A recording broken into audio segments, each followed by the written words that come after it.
So we'll go through dosage question steps, unit conversion, mass for mass, mass or liquid for liquid, and lots of things, right?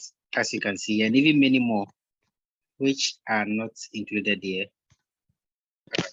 It's our prayer that by the end of this class, we become much abreast with at least what Marquet will always say, know what everybody knows before going to the enclave. All right, so under the dosage question steps, these are areas we'll be looking at.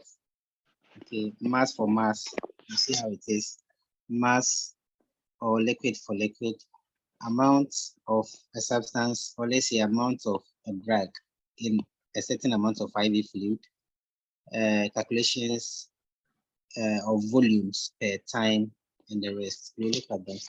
We shouldn't bother ourselves with all these things. All right, so here comes our first one.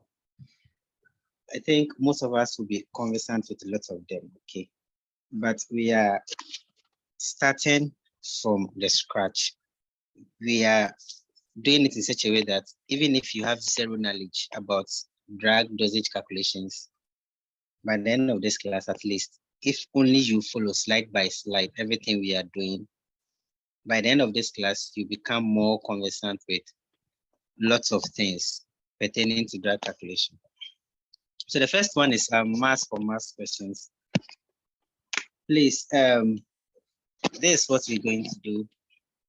In most of them, the formula will be given, okay?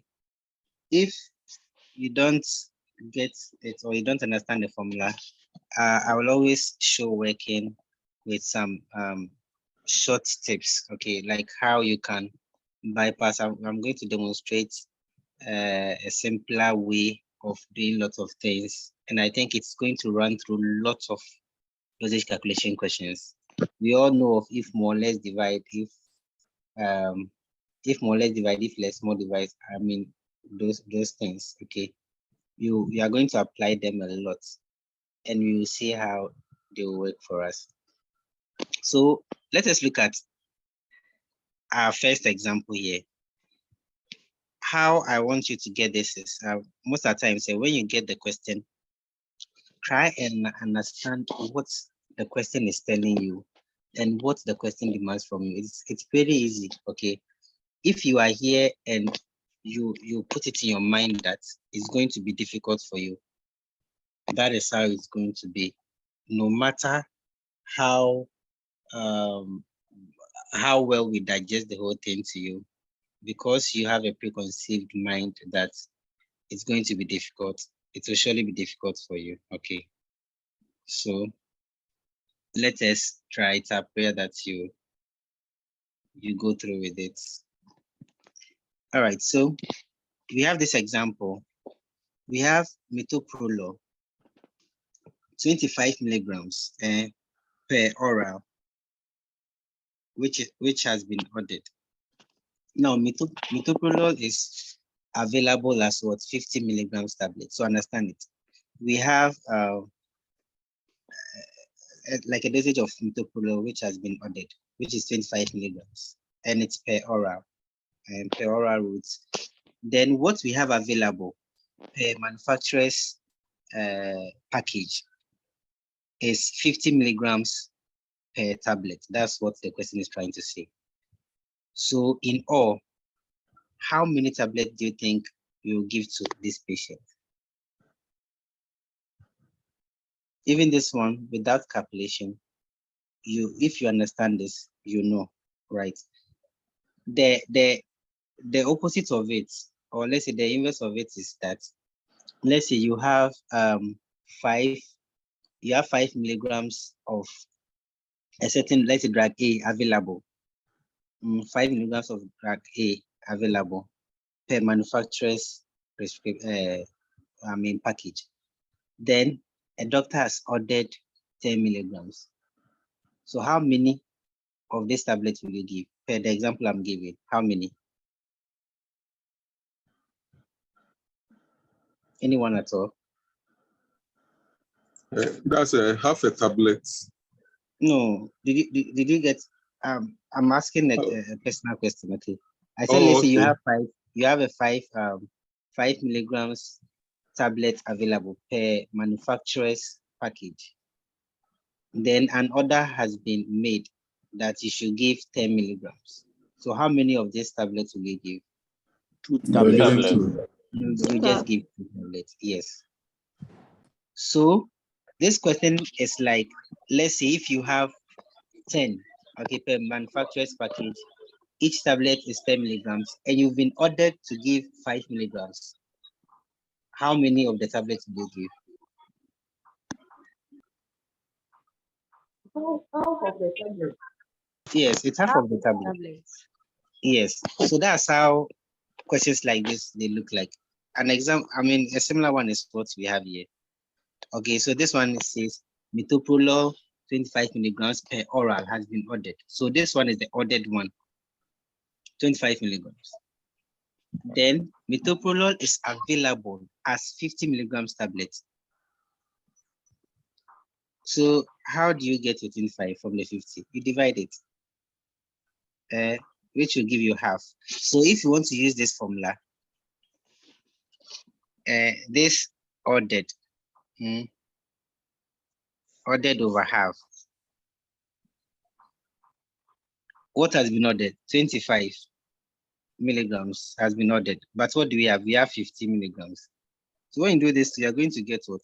Half, which is same as 0.5. And please, whenever you are leaving your answers in questions, try and see, look at instructions very well. Sometimes they want only the figure. If you add anything, you'll be marked wrong. Note that it's a computer system which has been set up. So pay attention to all these things. Please, if you have any question about this one, you can ask. I hope you are all clear with it. This is more simple. All right, if you understand, let us do this one. The try question down here. I'm waiting for answer. What tablet? Yes. 4 tablets. 4 tablets. Tablet. This one, even without writing anything, you can easily get it. Please, who didn't get 4 tablets? Can we move on? Hello. Sorry. Yeah. Oh. Please, you can ask a question. Yeah. You know, with this one, this very example we are looking at, even if you don't work it, you can easily get the answer, right? Yeah. So what will prompt you? What will prompt you to divide the ordered over the available? Okay. Oh yes. So, you know, so these that, ones, the figures are very simple, so it's very easy to calculate from your head. okay. But Okay. what in the instance where the figures were a bit higher and then you have to show working, or what will prompt you that you should divide the ordered? You should divide the ordered by the available. Okay. So that is why I said initially that always try and understand your question before you.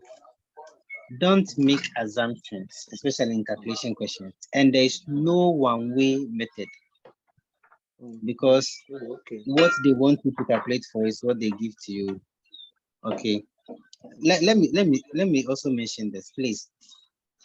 Anytime you are given a question, I can hear a background noise. Please mute out for us. Anytime you are given a question, and you have those figures in different units, the first thing whenever you get a question, inspect your question before and understand it.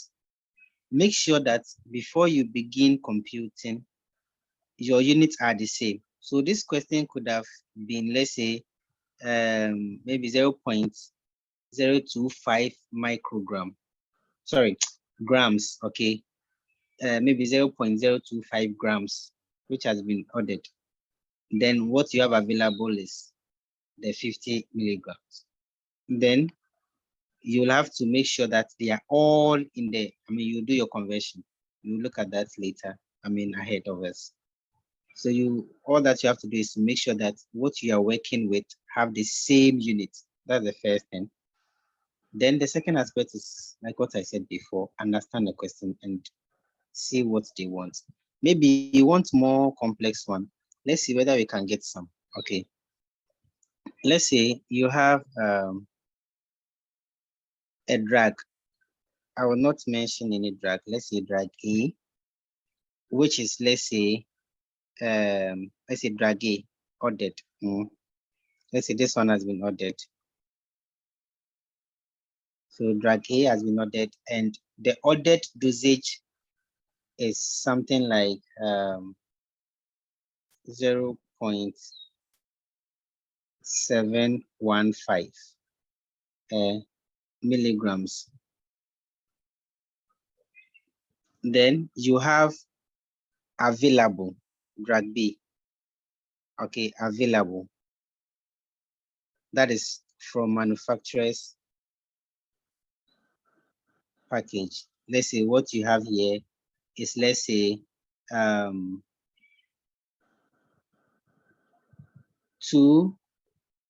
milligrams per tablet. Are you looking at questions like this? The one who asked the question, something like this. If you have raw figures like this, okay, it's the same thing. One, you inspect your figures to make sure that the units are the same. So if the units are the same, then always, this one has been ordered and this is what you have. So what do you think you do to get, I mean, the 0.715 milligrams? I'm just using raw figures, okay? So what do you think you get? Let's say, I don't want to inculcate the meals like solutions over here because we are going to treat them equal, individually ahead of us. So what you do is that, like the same thing, what has been ordered is the 0.715. That is what has been ordered. Then you divide over the available, what you have around the available, which is which is 2 milligrams per tablet. Then you get what you're supposed to give. I don't know if this one is more simpler. I don't know whether I'm answering you or I'm not. I'm okay. So the key is, the key thing is try and understand the question, what they want you to do. That's the key thing. Or anyone who has a suggestion how to make it more simpler for him. But please, you understand? Is it a bit better? I'm okay. Okay. So let's move on to the next thing. Mass or liquid for liquid questions. So like I said, if you can't keep every formula in mind, and should you get the calculation question, the English will try to bend you around. So I'll still advise, if the formula is okay for you, then fine. But I'll still advise you understand what is before you, then you answer accordingly. Okay. So let us look at this example. Let us understand it word for word. Take it like a real setting. A real setting practice. Okay. Let's say you are in the field and this thing has been ordered. If you have a picture like that, it will be easier for you to understand. So you have phenytoin, 0.1 gram per oral, which has been ordered to be given through an NG tube. Then you have phenytoin available as what? 30 milligrams per 5 ml. So this one with the prescription, like this one is what is available as the question depicts. So what the question is saying is that with this phenytoin, for every 5 mils, you have what 30 milligrams in it. That's what it is telling you. Okay, we have lots of I think vials and ampoules. I mean, we have similar. We are all nurses. We all know this. So how much would the nurse administer? So you see, like what I was saying before in the previous slide. This one you have an amount of milligrams, like an amount of drug in milligrams in a certain volume, which has been given you, and you are supposed to give 1 gram. So how much, how many mils will you administer? That's what they are interested in. So now let us look at something. First of all, I told you the first thing to do is to do your inspection whenever you get a question like this. Look at the unit. The available form of the drug is 30 milligrams per 5 mils. So we have milligrams here, and the prescribed dosage has been given in what grams. So the first thing for you to do is to change the ordered dose to the one that you have. Okay, and most of the time, say, you know, with endless questions, they'll be fair. Sorry, they'll be fair enough to tell you, maybe leave your answer in maybe milligrams, in grams, in however they want you to leave your answer in. Okay, but if it's just a standard question, I mean, the milligrams is one standard.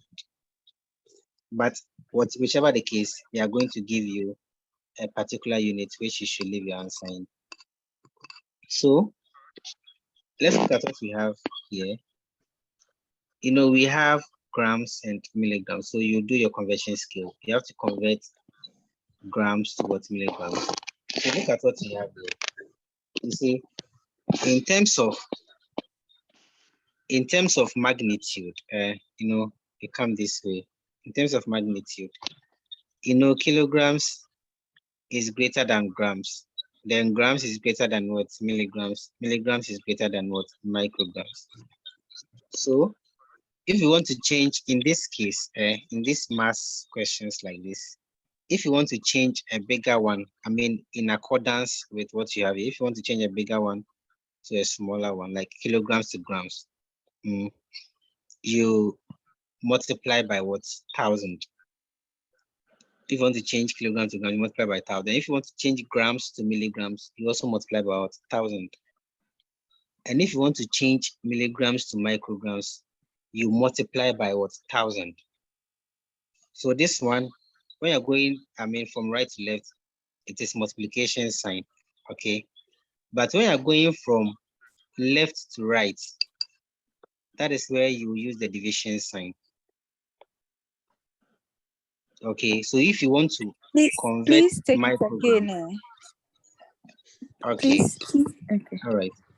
So if you want to change microgram to milligram, you see from if you want to change microgram to milligram, I mean, when you're going this direction and from left to right, you are going to divide. So from microgram to milligram, you have to divide whichever figure you have by 1,000. If you want to change milligram to grams, whatever you have to divide by 1,000. And if you want to change grams to kilograms, whatever you have in grams, you have to divide by 1,000 to get it. Then, I mean, when you're going from right to left to, like the one you have up here, that is where I've indicated the multiplication sign here. And even it has been written here.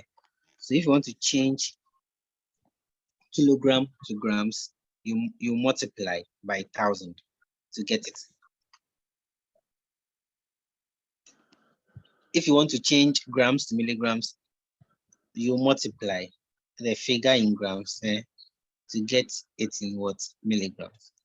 If you want to change milligrams to micrograms, you multiply to get it. Are we clear with this one? You just have to take note. This is a conversion scale. So 1 minute. Okay, so if Okay. I got what you said right, You said from left to right. Yes. If I want to, I would divide by 1,000. Yes. Is that If you what? want to change from one kilo to the other. Okay.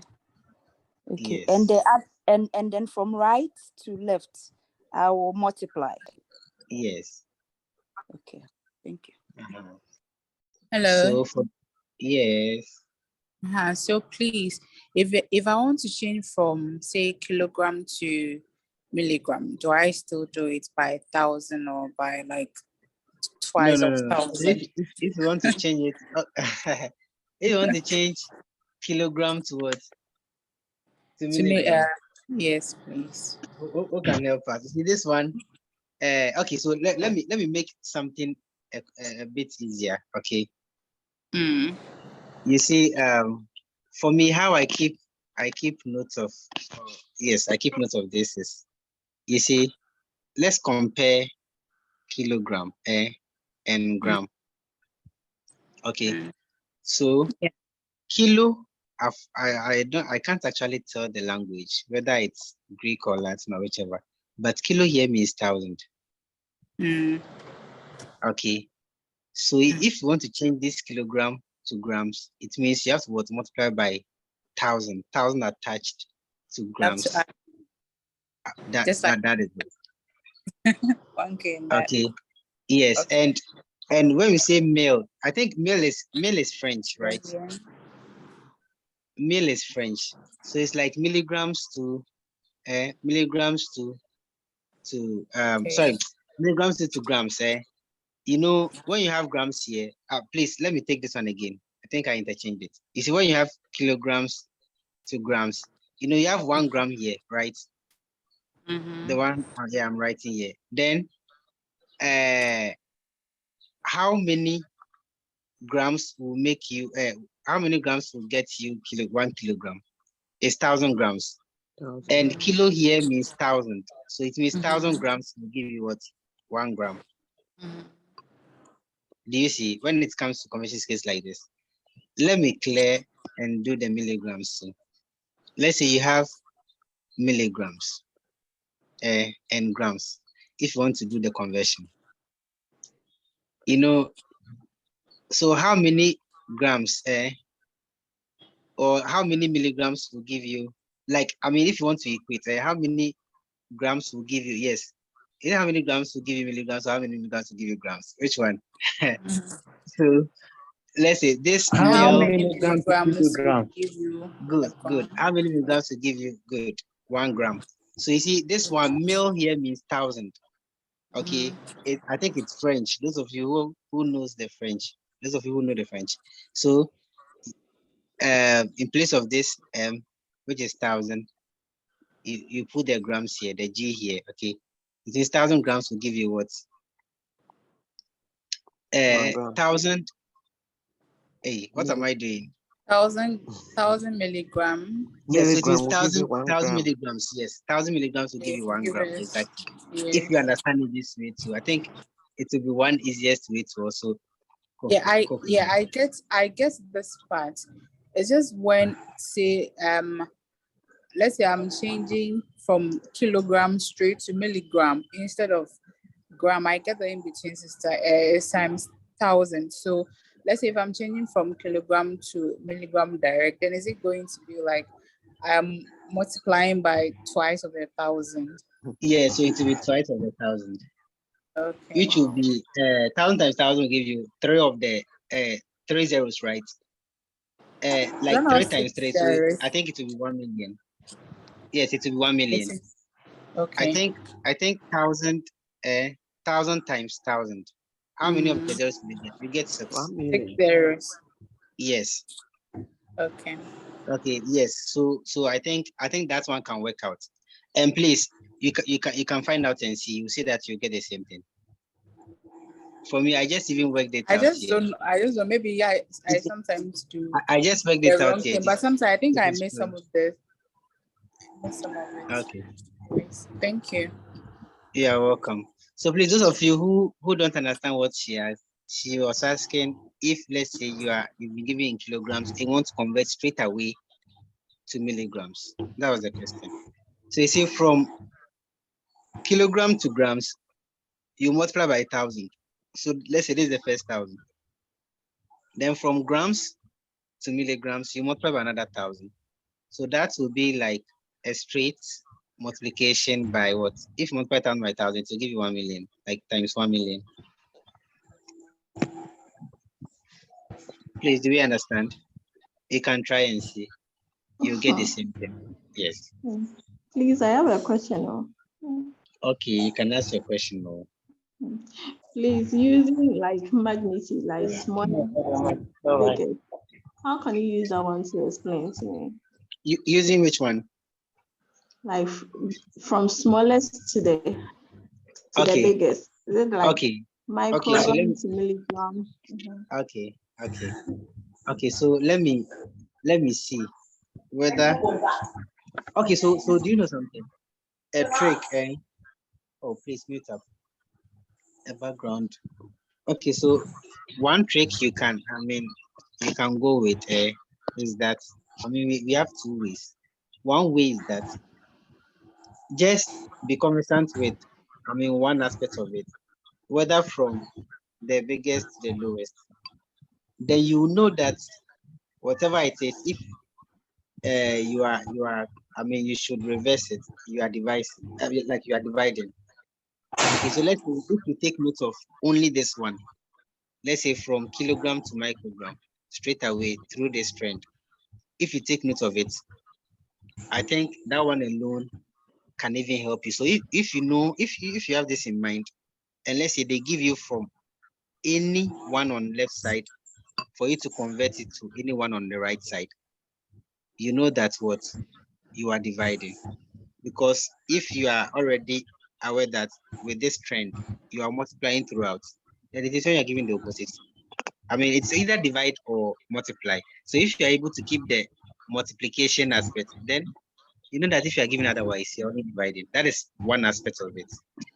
Then the next aspect of it I can say is that that one will be long way. That one will be long way. You see, like the deductions I was trying to make by using, you see, micro. When you say something is micro, don't go there. Please let's pick the first one. Don't go there. Don't go there. Let's go. Yeah. Please, let me add something small. Okay. All right. So if we are arranging it in like descending order, unless I'm wrong, please correct me. Kilogram is bigger than grams, right? Yes. So if we are arranging it in descending order, so from the screen, we are going to arrange it from kg to g to mg to mcg. Yes, right? this from the biggest to the lowest. Me personally, like how I keep it is I do the SBX. X? Sorry, BSX. B? S X. B X, as like in big, S as in small, and X as in xylophone. Oh, okay. So something like big to small, I multiply. Yes, that. Okay. So big to small, I multiply. Okay. Yes, that's what I keep in here. Then I know that if it's going the other way around, then I'm dividing. Good. Also, when you write it in that order, you know that when you are moving from like left to right, you are multiplying, and then when you are going like anti-clockwise or you're moving back, you are dividing. So personally, that's how like I and then yes, SBD. Okay. So yes, that's how I. Okay. Or instead of this one, you can replace it with this, like SB, then divide. So yes, it's like if you are changing from small to big, you divide. So you can either use the or use this sign. Then if you change from big to small, you multiply. Yes. So I don't know if this one will go well with someone. Thank you. I think this one will be simple. Okay. Thank you very much for that. Thank you. Okay, so let us come back to what we have here in the question. So we are going to use the, okay, so for the first thing, you convert your ordered dosage here so that it will be the same unit, the same unit like the one that is already available. Then after you look at the formula to use. So if you convert 0.1 gram to milligram, we know that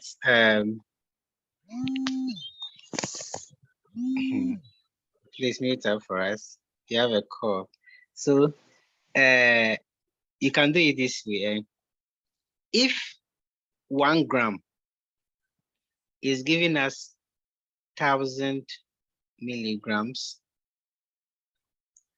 if 1 gram is giving us 1,000 milligrams, then 0.1 grams will give us how many milligrams? You have to arrange them in a way that, so this is the formula we'll be using throughout. I mean, we'll be using it a lot. It's a very simple one. And how you don't mess up with this is make sure that the units, I mean, equal units are on the same side. So you see the grams here, this one was just a conversion skill I did first. We know that 1 gram is 1,000 milligrams. So you state that one. Then in the question, you see that in the question, we were giving what 0.1 grams. So I didn't write it at the right side. I wrote it at the left side because over here I had grams here. So this the right way to use this formula if you want to use, and it will be very, very beneficial for almost lots of things you do over here. At a point in time, you will incorporate these things into it. So I will advise if you don't understand this one, if you already know, I think this one has been one of those small things. Okay, so if you don't understand how this formula works, try and get it now so that it will be easier for us. It will solve a lot of our problems today. Then if you have these things stated here, then you can do your cross multiplication, right? So you have 1, 1 is here, 1 times x, which will give you what x is equal to. Then you have 0.1 times 100, you are cross multiplying. So 0.1 times what? 1,000 rather. So what will be the answer? 100. You'll get 100. Okay. You were looking for milligrams. So 100 milligrams. So it means when you convert 0.1 grams to milligrams, you see what you are getting. In case you are showing working, this is how it's done. So we have 100 milligrams now. Instead of 0.1 grams, we've converted it. So let me clean the board. And so it means right now we are going to use what? We had 100 milligrams. So that's what we are going to use. Now let us look at the available. We are given this one. So the question is telling us that for every 30 milligrams, if for every 30 milligrams, we are getting what? 5 mils. Then how many, like 100 milligrams, the one we converted, will give us how many mils? You represent it by x. Then you do the same cross multiplication. Okay, so 30 over here multiplied by x will give you what? 30x. Is equal to then 100 times 5 will give you what? 500. Then you divide both sides by x. This one, I think it is GSS1 maths, right? Coefficient of x. You divide both sides by coefficient of x, which is 30. So 30 will cancel 30 here. Then 500 divided by 30, what will you get? Is someone doing it?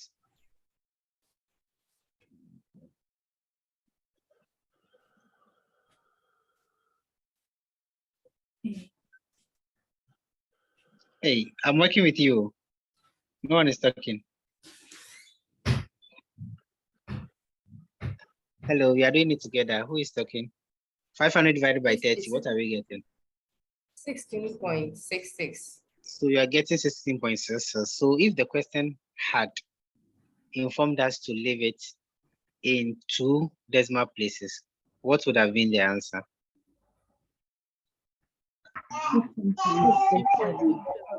16 point what? 67. Good. Okay, so always pay attention to the final answer, like how you should leave your answer. If the answer demands that you leave it in 1 decimal place and you move to 2 decimal places, you are wrong. Your whole calculation has been in vain, because obeying instructions is also part of the whole thing. Please, anyone who has a question on this one? I think this one is clear. We've been able to calm down enough, right? Silence me. So let us try this one. For every case, you will have some to also try. I'm waiting.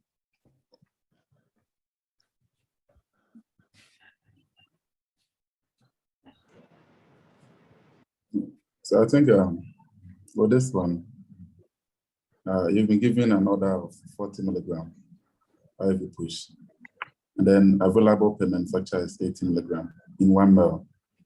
So I think with this one, you can just look at it and then guess the answer. So Yes. 80 milligram in 1 ml, and then you are to administer 40 milligram. So it means that the ordered over the available 40 over 80 is going to give you 0.5. Well, that is half of the 40 milligram, which will be 0.5 of the 1 ml. Okay. All right. I think that is easier. Okay.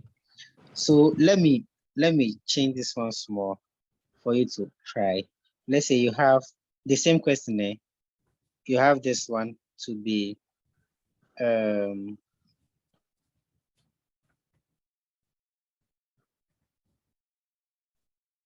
let's say, no, I don't want to use this.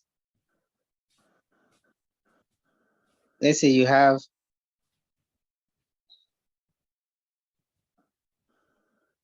this one, 7. Oh, let me write it. So let's say you have 725 micrograms. Yes, 725 micrograms. So replace this 40 with 725 micrograms. Then replace this one with 250 mils. And do your calculation. Let me see what you get. We are just playing with figures to see. But you still have the same 80, okay? You are using the same 80, but I've changed the volume and the milligrams of the ordered lasers.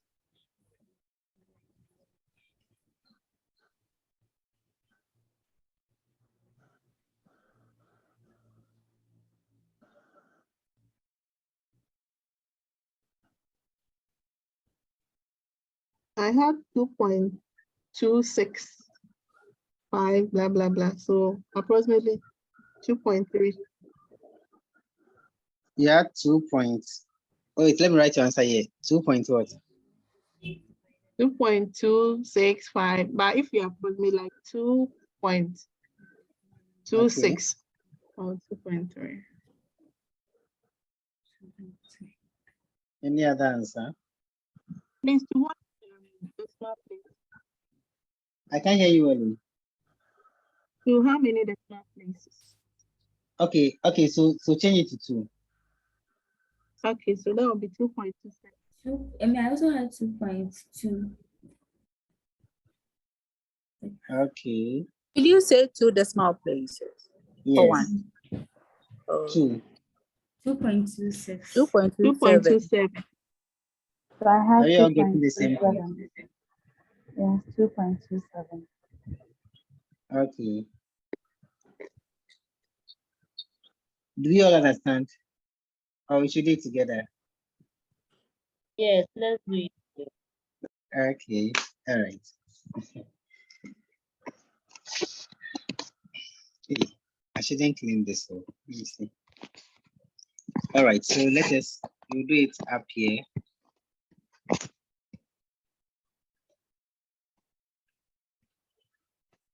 All right, so first of all, when you get a question like this, like I said, you're going to inspect your question and see whether everything I mean, the figures you have are in the same unit. You see, over here we have 80 milligrams, and here we have what? 725 micrograms. So the first thing you have to do is to make sure that you convert your micrograms to milligrams. That's the first thing to do. All right. And we know that if you are changing, micrograms is smaller than what? Milligrams.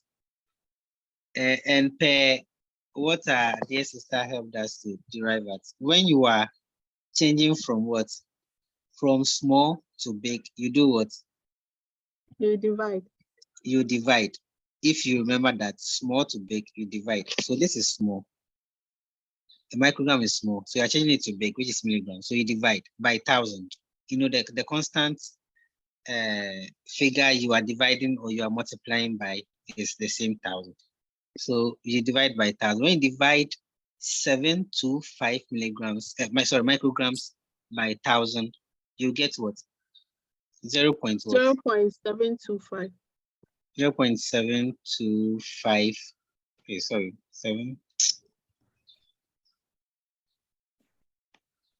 And pen is not working well. So you get 0.725 milligrams. So now you're going to work with this. All right, now watch here. You have 80 milligrams. In the question, you have 80 milligrams giving you what? 250 mils here. 250 mils. So if 80 milligrams give you 250 mils, then 0.725 milligrams will give you how many mils? Then you do your cross multiplication. If you are able to reach this level, I think you are good to go.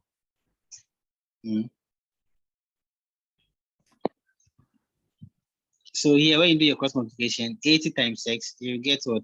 80x is equal to, then 250 times 725, what do you get?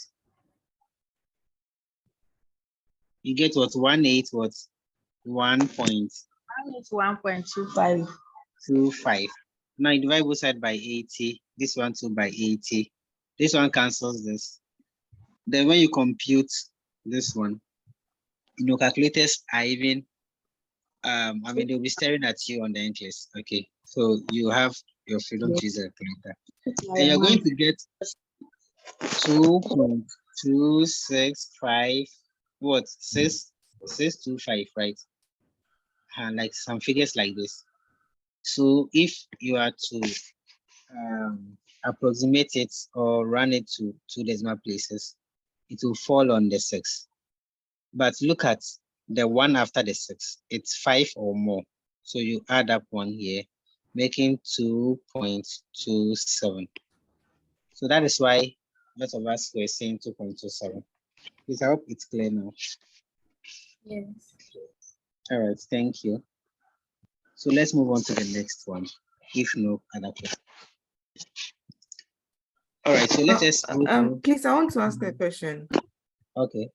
Yeah, my question is that the volume, is it always in mils or sometimes it can be in liters? And so you have to convert the liters to mils, or if they give you liters, you just leave it as such. So you see, in questions like this, the available has been given to you in mils. So if, let's say, they are given to you in liters, please try the standard one to work with is what? Mils, unless they state otherwise, that maybe leave your answer in liters. That one, you know that you've been strictly asked to do so. But for standard calculations, work with mils. Are we clear?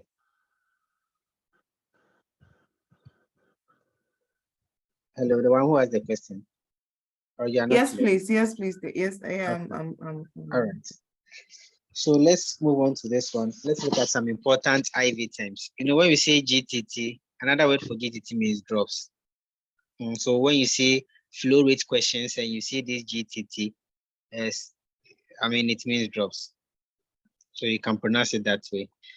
Then we have a drop factor. This is not the time for us to look at definitions. Definitions are irrelevant over here. I mean, with respect to enclaves, okay. But we have to understand what they mean. So over here, we all know that D means dextrose when it comes to IV fluids, W water, S saline, NS is normal saline. When we talk about our normal saline, I mean in quotes, that is the isotonic one, which is 0.9%. You know, 0.45, that one is hypotonic. We've said that already when we were doing when we were doing the EKGs, we said it, right? Then we have ringer lactate or lactated ringers. That one too is isotonic. That one to RL. Okay, or when you see this, the same thing. All right. Then when you see something like D5W, so this is what, especially what is, what we have down here is what I want you to understand. When you have D5W, it means you have 5% of dextrose. So D5 means 5% of dextrose in water. After, I will let you know why we are interested in this. Okay. So why we're trying to understand some of these things is because of this page. Okay. Let us look at something here. They've asked you to calculate for the amount, our first example, calculate for the amount of dextrose in 1,000 mils dextrose, 5% in water. Okay, like the example I was mentioning. So this one, you forget about whatever, the formula that you have here. You know, I told you that when you have D5, this thing here like this, it means you have 5%, 5%, which is 5 over 100. That is 5%. 5% of what? The dextrose. Okay. Then the total amount of the whole thing is what has been given here in 1,000. So you multiply by whatever volume they give you. Okay, and when you do this, you're going to get 50. I think so. These 2 zeros will cancel 2 zeros here. You get 50. Okay.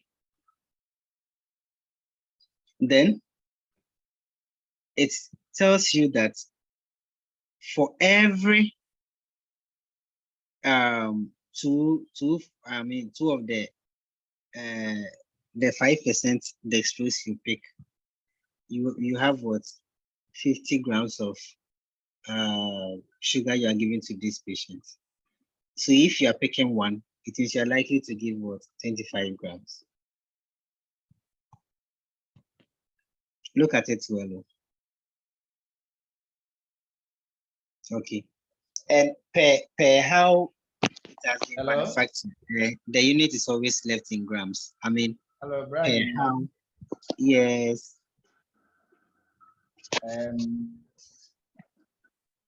Where from the grams? Okay, so the grams, that was what I was trying to explain. The grams, it's how it has been manufactured. Okay, 5% dextrose has the same composition as 5% dextrose everywhere.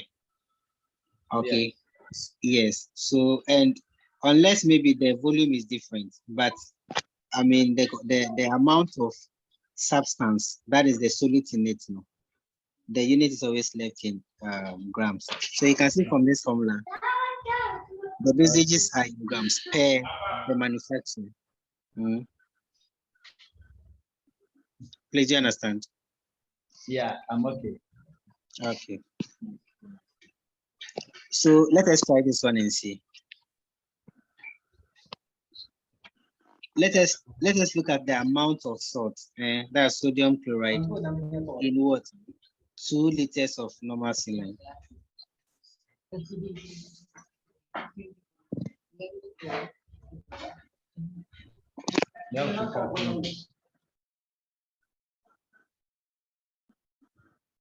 What are we getting?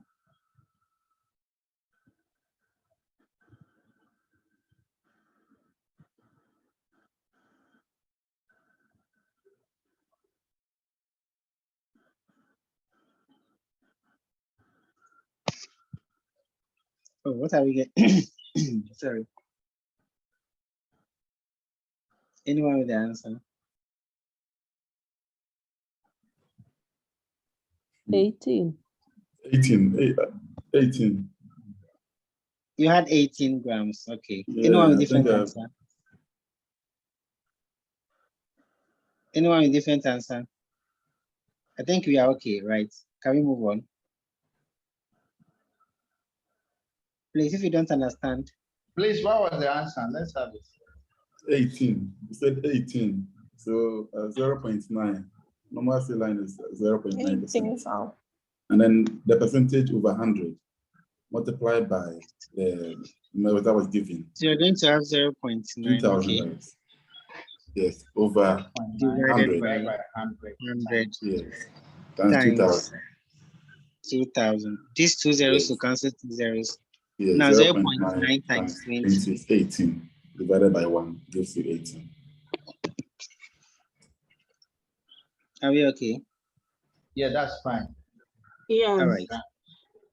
Okay. So we move on. So I mean, that was why we were looking at these things. Okay. So now when you pick your fluid and you are going to give, you know the amount of solute in that whole thing you are going to give to the patient. Okay. All right. Now let us look at this one too. Mr. So like I said, can you explain it again for us? the one we just did, or the whole thing? Yes, please. Okay, so we have this question. We want to find the amount of sodium chloride. Like pick, you see, we've written here that recall that the normal saline we're talking about is what 0.9% sodium chloride. And every, I think it's only like some few fluids like ringer lactate that, you know, ringer lactate contains lots of things. You have some potassium in it, some few or scanty amounts of other chloride, and I think even some small sodium or something. It has lots of several compositions. But when you pick something like sodium chloride, you know, it's mainly made of sodium and chloride ions, combined, and the percentage is 0.9. You see, and the same thing too for dextrose, like D5W, 5% dextrose. You know that what you have there is only sugar in water, but the amount of sugar is 5%. Okay, so with this question, we have 0.9 of the sodium chloride. So 0.9, then percent means 100. Okay, times for the, if let's say we were supposed to find for just one bag of IV fluid, you know, the standard one comes in 500 mils, unless maybe special ones like the ones used for irrigation, where some come in 5 liters in the rest. But the standard one we've been using, they come in 500 mils. So if you want to find for one, you know, one is 500. Okay, but this question wanted what 4, which is what 2,000 mils. So you multiply by 2,000 instead of the 1.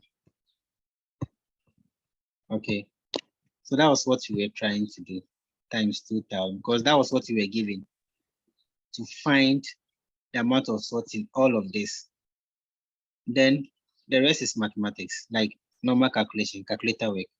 You can multiply 0.9 by 2,000 first and divide all by 100. You get the same thing. Or however you do your calculation. I mean, if you do it and do it well, you'll still arrive at your 18 grams. The grams, we said it's constant. Is it okay now? Yes, please. Thank you. You're welcome. So let's look at this thing, another one. We are going to look at flow rates, how to, set flow rate calculations using infusion pumps. So just bear it in mind that whatever, this one is like a standard, okay? Whenever they give you infusion pump flow rate questions, make sure that whichever time you are using is in what hours, because almost all infusion pumps are set per hour. Okay, I'm saying this because we'll get to another part where we'll be looking at where they will give us drop factor and the time to calculate flow rate. Okay, yes. So to differentiate the two, I am saying this one over here. When you are setting flow rates with, infusion pumps, yes. So when you see that infusion pumps are involved, but still understand your question well before you go ahead. If it's with infusion pumps, make sure that your time is in hours. So if they give it to you in seconds, make sure you convert from seconds to hours. How do you get? How do you change from seconds to hours? Shortcut. You can move from seconds to minutes first, right? By multiplying by what? 60. Then from minutes to you multiply by 60 to what? You divide rather. Will you multiply or you divide? Multiply. You Minutes multiply. Aha. So you do it that way. You look at some. Okay. I wish I could bring this question.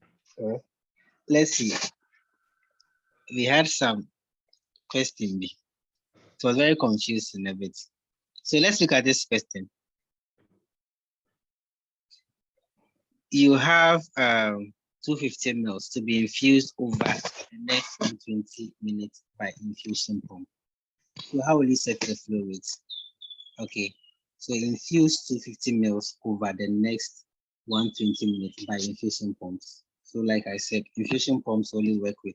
So assuming all these like answers are not here, you see infusion pumps, just know that infusion pumps we deal with hours. So first of all, after inspection, someone is up.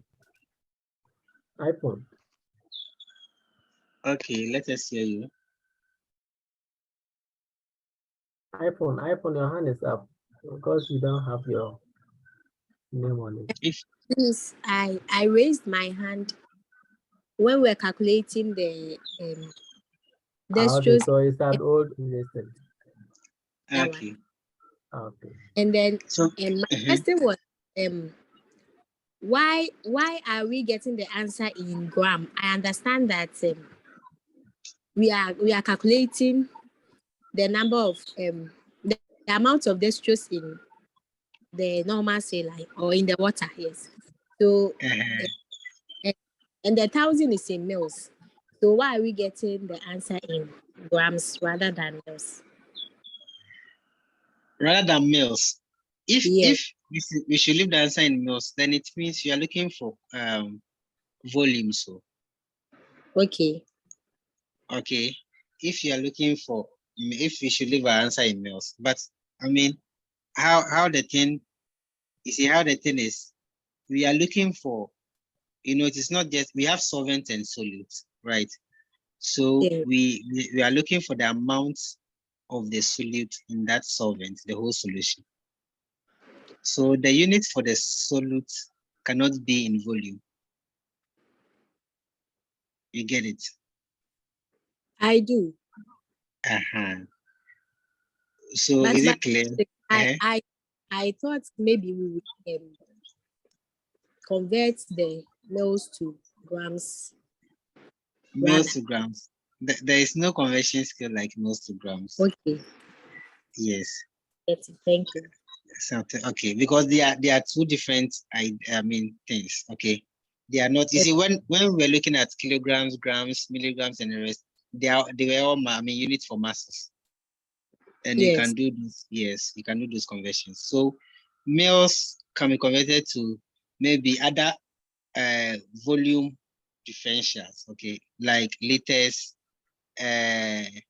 even barrels, okay. Anything cubic, anything which is volume in nature. That one you can do it that way, but two different units you can do it that.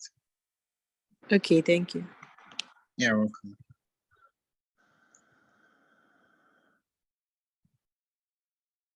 All right. So we're looking at, oh, okay, so here was where we got to.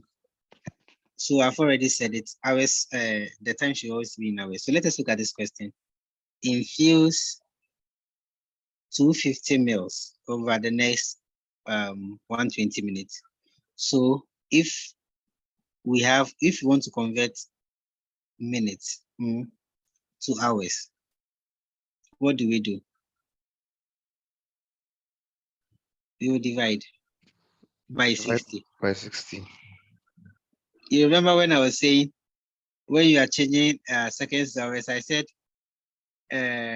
from seconds you divide by 60 to get minutes, and minutes, from minutes to hours, you also divide by 60. But someone mentioned you multiply by 60 or something like that. So you see how sometimes the confusion it can create. Know that when it comes to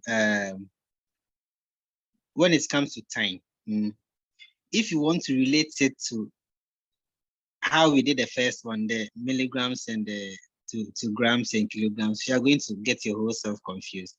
With how we established the previous one, keep it that way. But note that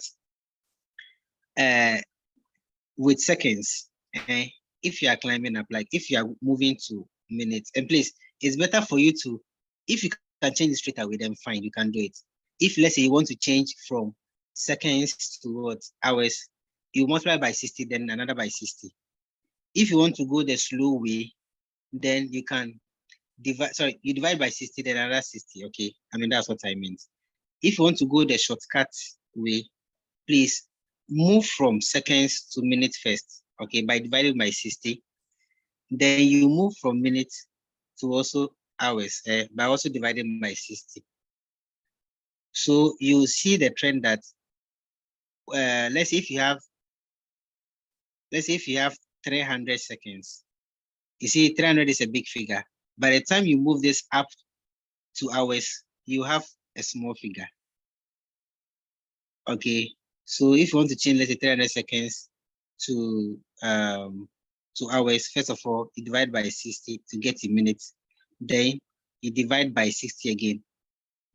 Those of you who are aware of 300 divided by 60 times 60, that one is also good. Okay, but if you want to go the shortcut way, please, whatever time they give you, if it is seconds, like I said, divide by 60 first. Then for minutes to hours, you divide by 60 again. But this one, the question has been given in minutes already. So if you want to convert it to hours, you just divide by 60. So the infusion pump will allow you to input the amount of mils. Then there will be a column for you to input. Most of you know what I'm talking about. To input the number of hours. Okay, so this one divided by 60, I mean 120 divided by 60 will give you the time in hours, which is what, 2 hours. So it means you are running what, 250 mils all over what, 2 hours. So what do you think the flow rate will be? 250 divided by 2, what's by 125. Good. Good. So let me give you another example. If you were supposed to, let's say the normal amount of fluid every adult should take, we know it falls between 2 liters to 3 liters. Let me pick the maximum, let's say 3 liters. If they give you, let's say, infuse 3 liters over 24 hours.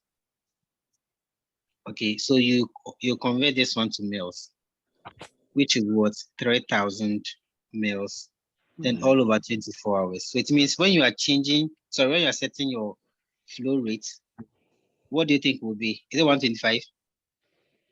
Someone should do the calculation for me. 3,000. Is it 125? Yes, 125. Good. So 125 mils per hour.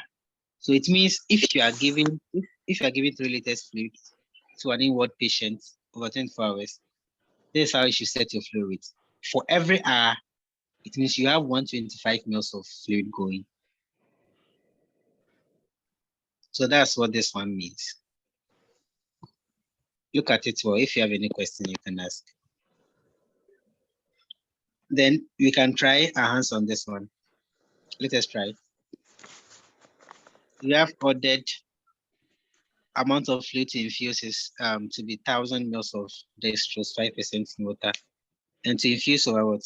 10 hours by infusion pump. How will we set the flow rate?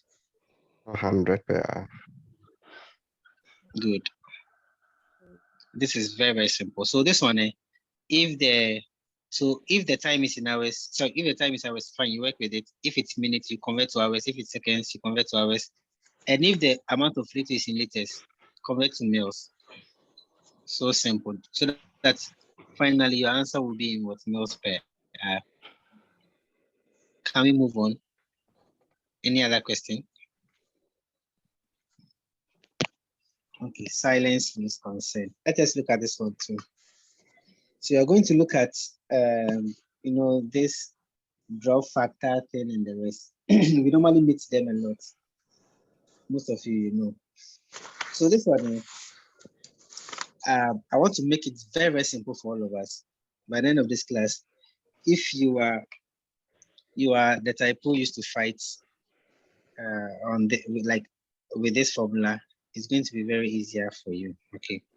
So whenever they give you flow rate question and you have something like drop factor, it's just something like drop factor, they give you volume, they give you time, and they want you to find flow rate. If they ask you to find flow rate, that is what we are going to do. And that is what the slide is telling us. And please, with this one, make sure that the time over here is in minutes. So that is the difference. If you are working with time in flow rates, with infusion pumps, you want the time in hours. If you are working with time in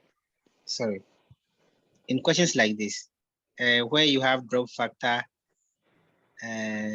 volume, and the time, make sure, however they give you the time, you convert it to minutes. So that's the only difference. And it's like a standard. Okay, that's how it's supposed to be. So you can keep it. So flow rate, let me try and put it in the simplest way. So flow rate, volume, times drop factor, all over time, and the time is in minutes.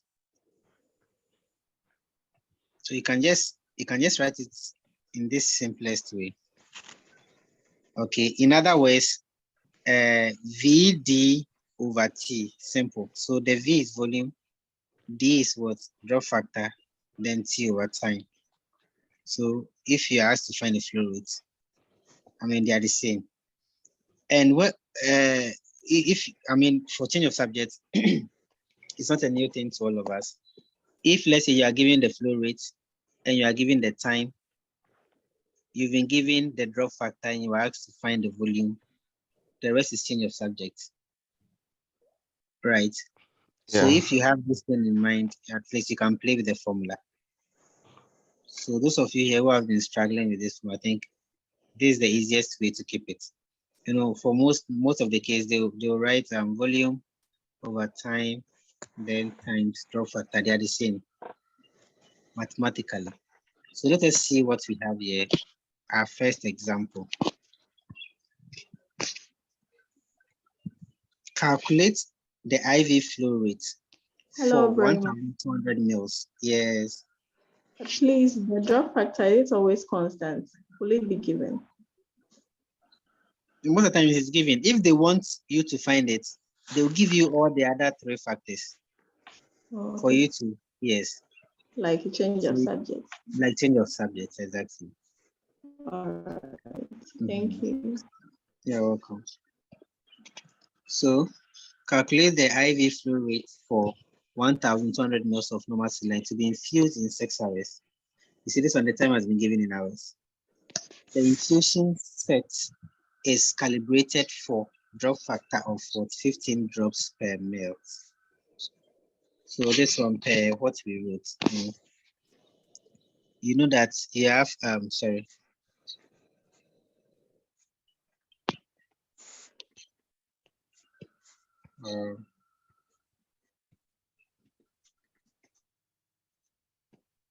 You know that we have flow rate to be volume times drop factor all over time. Okay, the time has been given in hours. So let us change to minutes. We were given what 6 hours. So if you want to change from highest to lowest, I mean for time, you multiply rather. 60.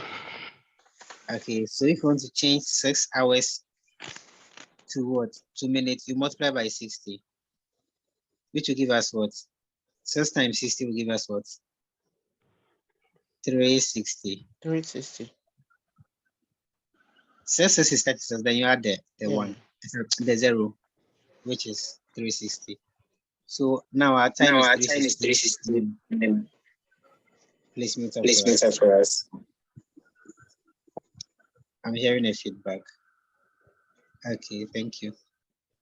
So 360 minutes now to work with. So let's see. Hello. We asked. Hello. I can hear you. Please, or not to take the class back, but how did we get here? I'm so sorry. I think my network was bad. How did we get here? We moved slowly. We moved slowly to this place. Okay. This is by the way. Okay, so were you online when we were doing the one with yes, please, with the hours. So we said you're giving me feedback. Please mute up for me, okay? So that if you have any question, you can come back. So we were stressing on the time that when you are dealing with this one, you see the one involving infusion pumps, you have to make sure that the time that you're going to work with is in hours. So that was where the stress was.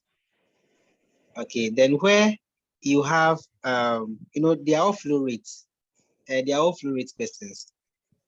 Where you have drop factor, volume, and time, and you've been asked to calculate for flow rates, that is where we are interested in our time being in what minutes, not in hours. Okay, so I was stressing on those two differences so that you know which one to use. Then the last thing we said over here was that, this one was just, I don't know whether you were still online when we did the example. So to infuse, oh, okay. So I think you are good now, right? Yes, please. Thank you. You're welcome. All right, so back to our question here. We've converted 6 hours now to minutes because that is the unit we are interested with. Now let's see. The volume is what? The volume given in the question is 1,200. So we have 1,200 times, then the drop factor in the question given here is 15 drops per ml. So times 15 all over. We now have our time in a minute, which is what 360. All right, then the rest is calculator work. Kindly do it for me, please. Then let's see your answer. You had 50? Yeah. 50, yeah. Okay, so 50 drops per minute. Okay. So that is very, very simple. So this one too, your first thing you have to do with calculation question is inspection. That one, don't forget. So if they had given us this one in liters, we would have converted it to what mils. I mean, you do your inspection first before you start working with the formula straight away. And when you practice a lot, sometimes you can just look at questions like this, and even without putting down a pen, unless maybe complex figures. When you have complex figures, that's where maybe you need calculator. But sometimes you can just look at them and it's already be solved in your mind before you even write down something. They are very, very easy. Let us try the question down here. Sorry, but if you can see, I think what's hello, sir. down here. Yeah. Yeah, please, before you proceed, I just want to find out, supposedly maybe you do the calculation and you have your answer, maybe 50 points, something. Can you approximate? Okay, so for every endless calculation question, they ask you or they tell you how to leave your answer in. So I will say pay attention to that part. Okay. Sometimes they will ask you to run to the nearest whole number. And if let's say the final answer was 50.4, 50.3, 50.21 or something like this. Any of this coming after the point, when you run it to the nearest whole number, it will still be 50. I hope you're all aware. But if it's 50 points, let's say 5, 6, 7 going, it will be what, 51 now. You get it? And if it's decimal places too, they will just tell you maybe how to leave your answer. They will not just leave it plain for you. Okay. Hello? Oh, thanks so much. Well understood. Oh, okay. All right. So let's try this one.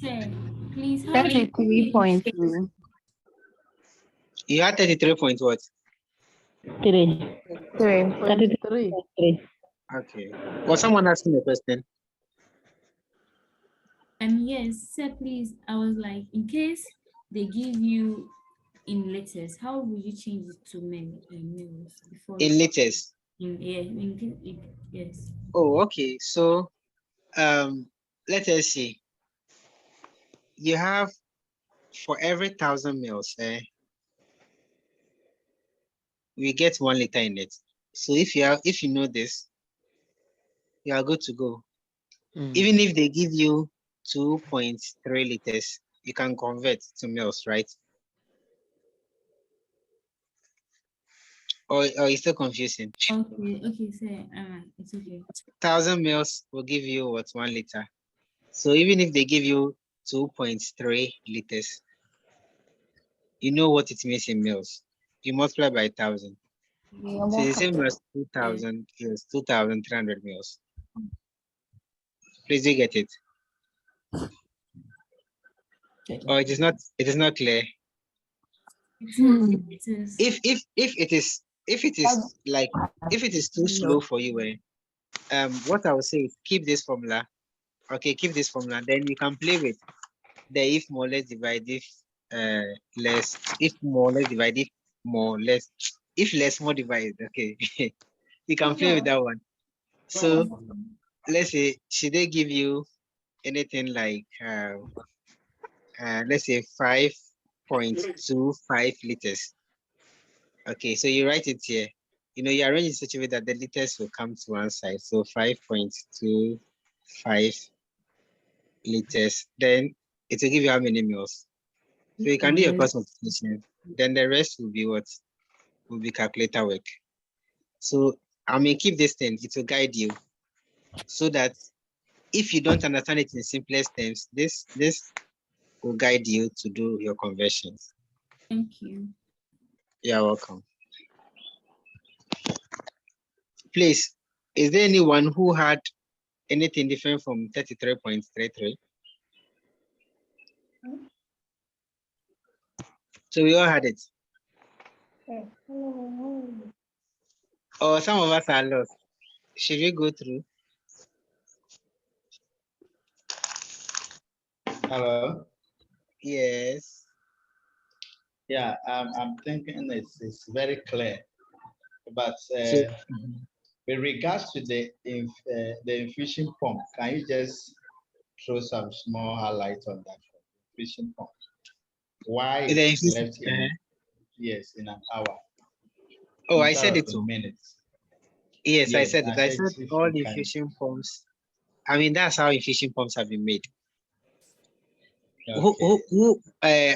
I think yes, we have foreign people here. I mean, people who are in the United States here. We have UK people here, and we have some other parts of Africans here. Please, who among us here has seen an infusion pump which can be set in minutes before? If there is some, for me, I don't know. But if you've seen some, I mean, the best place for you to be seeing those things, if there is any, is either in the UK or US. I don't think seems all infusion pumps are in hours. Yes, they are all in hours. So you see, they can. Let me see whether I can give you something. Let's see. Okay, I think it's part of my assignment, but that one will be after the whole thing. Sometimes So they will ask you. This is the slide I want you to just explain small. I should explain small. Yeah. Okay. I think this one is the simplest too. Yes. Yeah. So whenever they give you a volume of fluid to infuse, so they will always give you a volume of fluid to infuse over a certain number of hours. Okay, so this one too is like change of subject to can play. Change of subjects can play a part over here. Let me see whether I can just give something of it here. Let's see. You have flow rate is equal to the volume over time, and this one is in hours, right? So if they give you, let's say, the flow rate, and they give you the volume, that maybe you let's say 500 mils. They give you something like 500 mils of normal saline. Yes, normal saline was infusing at a rate of, let's say, 40 mils per hour. Listen to the question very well. 500 mils of normal saline was infusing at a flow rate of 40 mils per hour. What will be the time for this IV fluid to finish? So here they are asking for time, isn't it? Yes. You see how I've said, like how I've formed the question. Yes, that's where my confusion is. So you see, they've mentioned infusion pump in the question. That an infusion like 500 mils of normal saline has been set up, and is infusing at what 40 mils per hour. At what time will this volume of fluid get finished? Okay, so that is where you do your change of subject. You know that, you see, they've given you the flow rate, which is what? Mils per hour, 40 mils per hour. Then they've given you the amount of the volume over here, which is 500. So all you need is the time. So change of subject. Okay, let me try and do it small here. So change of subject. You have 40 mils, like 40 mils per hour to be the flow rate here. Then the volume was 500 over T. So change of subject, divide by T, like this one cancels this one. Then now you divide both side by 40. Okay. Okay, so 40 T equals to 500. So what will they divide get? the 500 by the 40. 500 divided, yes. So it will be 40 point what? That's 500 divided by 40. Yes, 500 divided by 40. What are we getting? 12.5. 12.5. So it means, so fine. So is it, we are saying 12.5. We are looking at the time. So 12.5 hours, which will be what? 12 hours, 50 minutes. Yeah. No. Yes. Okay. That is 12 hours. Because 12.5 hours is 12 hours, 50 minutes. Yeah. So is that how we are supposed to leave the answer? Yeah, so they okay, so if assuming for every English person I've seen, for every they tell you how to leave your answer. So if let's say they ask you to leave your answer in hours, please just write 12.5. That's all. That is in hours. Okay. That's all. Okay. All right, that's fine. Thank you. All right. I'm You're fine. welcome. Are some people lost in what we just did? Mr. Ima. Yes, Yes. boss. I'm Yeah, lost. I'm lost, cry. You are lost, cry. What's a crowd? Hey. Please, who asked me this question? The one we just did. Who asked me? I want to name. Apam or Ima. Okay. I'm Apam So Ima. name. So name. Yeah. Name. You see what you brought. Mr. Ima. We passed there. Yes, I realized yes, that you just that place you didn't spend much time because in your thinking you probably think it's cheaper. Oh yeah, because of change of subject. So that's why I just brought you back so that we can clarify some because we've met some of the questions in our quizzes and stuff. Okay. Okay. I think someone wanted to say something. Yeah, Mr. Ima. Yes, sister. My question is on the gentleman, the one who just asked the question. That's why the infusion pump is in hours. Okay. Okay. I also agree with him on that question because I just want to give you an example. I'm in the US, okay, and then I'm taking some treatment. Okay. But before they start the treatment, they give pre-meds. Okay. The pre-meds, let's say when they want to give you maybe diphenhydramine or Pepsid, okay, which is also in the infusion form. Yeah. When they set it up, they will tell you maybe Nana, this drug is going to flow for the next 30 minutes. Is it because it's a medication that is in? Okay. Are you getting my question? That is in minutes. I understand. I am You are realizing getting my I understand question. what yes, I understand what you're saying. I think after I ask you some funny questions. With what our lady just said, you know, in an infusion pump, it is supposed to be in certain hours. Like the fluid is supposed to run in hours, but you can still set it to run in, let's say, 10 minutes, 20 minutes, 30 minutes, depending on how you put up your fluid. Okay. Just to avoid a lot of confusion, let me give one example. Let's assume that we're going to give let's say 100 mils of IV paracetamol. That's 1 gram, and you want it to run for 30 minutes. So assume instead of putting it for 100 to run for 1 hour, you can make it 200, and after it runs for 30 minutes, the infusion will be complete by then. The one, you see, that's how it's done. But I'm sure it will confuse a lot of people. But I think I should clarify that one. I've seen lots of Q banks and Eclipse type questions. They normally ask that. I think we all need it. But I'm sure some of us have gotten it from just what you are saying. But those of you who don't still get it, I think we will clarify that one. Yeah, you can continue. Or you are done. it's just an easy way for us to understand it. If it is an hour and it is 100, and they want it to go for 30 minutes, instead of setting the infusion to be 100, you can make it 200.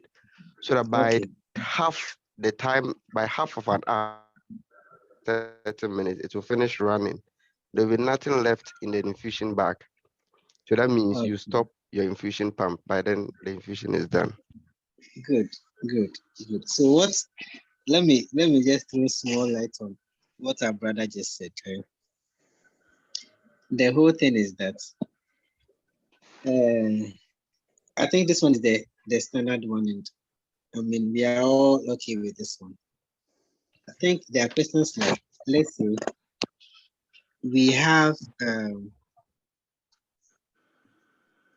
let me use Pabrinex, okay, or Pabulite, Pabrinex has been mixed in 50 mils DNS or 5%. So we have 50 mils Pabrinex 1 and 2. And we want to run this whole thing in 30 minutes. So understand it well, please. Follow word by word, okay, and understand the whole thing. Like follow it one, one by one. Otherwise, you get yourself confused. For flow rates in infusion pumps, it is set in hours, but with reference to what our brother just said, and I've seen questions around this areas too. So look at it. My example is you have Pabrinex 1 and 2 prepared in 15 mils, either 5% dextrose or DMS, and you are supposed to let it run for 30 minutes. So ask yourself, the infusion pump can only be set in according to hours. So how can you deliver this 50 minutes? We have some other formulas someone can actually use, but for me, I just want us to go through the layman's. I don't want any complex something, but I've seen a formula before that someone can just use it. Well, so we have 50 mils to go in 30 minutes. All right, so if you have 50 mils to go in 30 minutes, what do you think, or like how many mils per hour do you think you should set the infusion pump so that in 30 minutes you can have all of these 50 mils gone?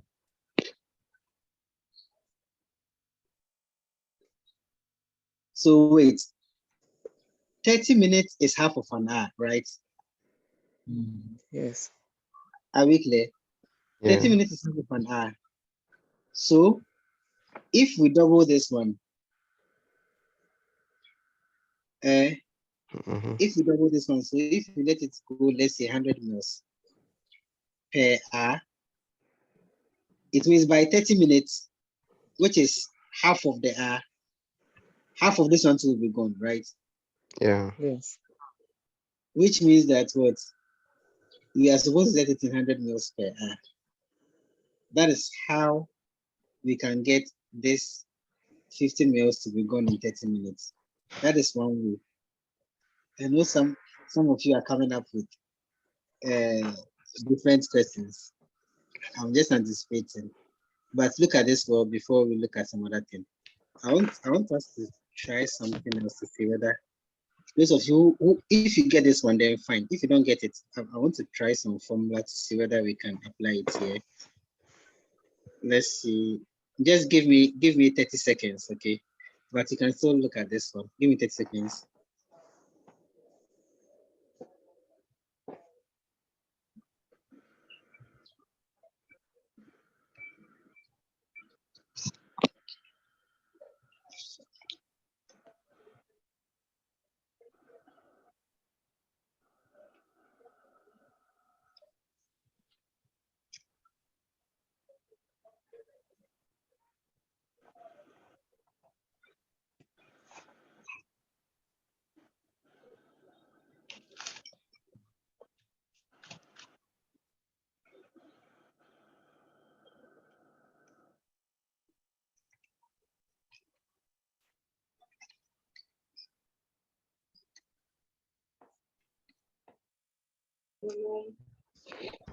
Yeah. Is someone calling me? No. Okay. Please, if you have any other question, you can ask, okay? I want to see whether we can use some other formula. Those of you who don't understand this. We understand this one. Oh, okay. So we should move on there. You. Okay, let's see.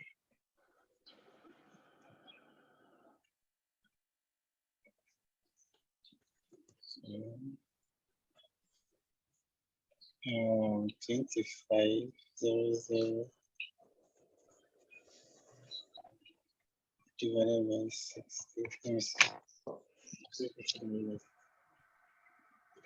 Please just give me few more seconds. If it will be applicable, I'll let you know right now. 250 divided by 6.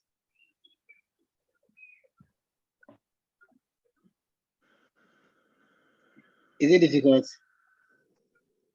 So 41 is 41.66. Okay, so let me ask you. I don't think it will work. Let us continue. Let us continue. I don't think it will work. Maybe later, I'll just work on something. If it works, then I'll bring it up again when we meet. Okay, I'm putting it down. So with this one, we all had, what was your answer? 33.333, right?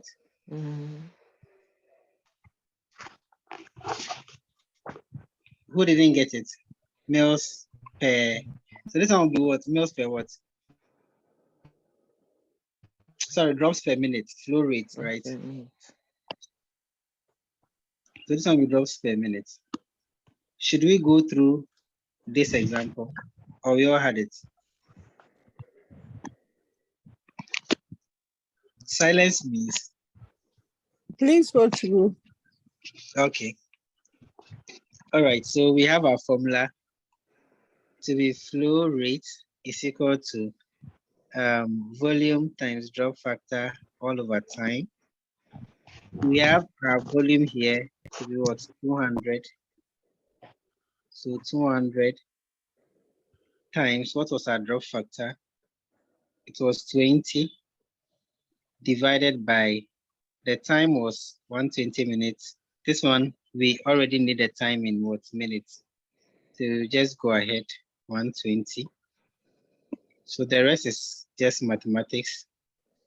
4,000 divided by 120. This one cancels this.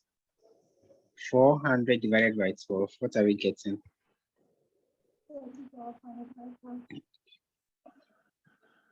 Hey, you are not doing it with me. You've left me. By the book. Yeah, I'm doing with you, but mics are off, that's why. Oh, okay. So you get what? 33.3333. So that's how we had it, okay? Those of you who didn't get it, that was how we had it. If you have any question on it, you can ask. If not, then I think we are good to go. So now this is also another part. Pay attention, very, very, very rapt attention to this one. It's very easy, but if you don't pay attention, you'll not understand. So this one deals with fluid maintenance requirements. Yes. So based on what you did now, so if you want it to go into hours, that is when you multiply it by 60. No, if you want to change minutes to hours, you multiply by 60. Sorry, minutes to hours, divide by 60 rather. Okay, so with the time, if you are changing from the smallest to the highest, you divide by 60 in each case. And when you are changing from the highest to the lowest, you multiply by 60. Okay. Do you get it? Okay. But I don't mean just from seconds to hours, just 60. No, I mean in that step order, like from seconds to minutes, you multiply by 60. So you divide by 60. That is when you're from the lowest to the highest. Then from minutes to hours to you divide by 60 again. But if you're coming from hours to minutes, you multiply by 60. Then from minutes to seconds, you multiply by 60. Are you clear with that one? Okay. Okay. So this one deals with fluid maintenance requirements, okay, for children and even most of the times adults, unless in special cases like severe burns and other things, but this one is just the normal standard for fluid maintenance. So let us look at this table. What this table is showing us is very simple. Okay, I'm going to explain. What it means is that for every, we have the weight range at the left hand side here and the fluid requirements per day. That one is written at the right hand side here. So what this one means is that if you have any chart from 0 to 10, or let's say between 0 and up to 10 kg, if you want to find out the daily fluid requirements, it is what? 100 mils per every kg.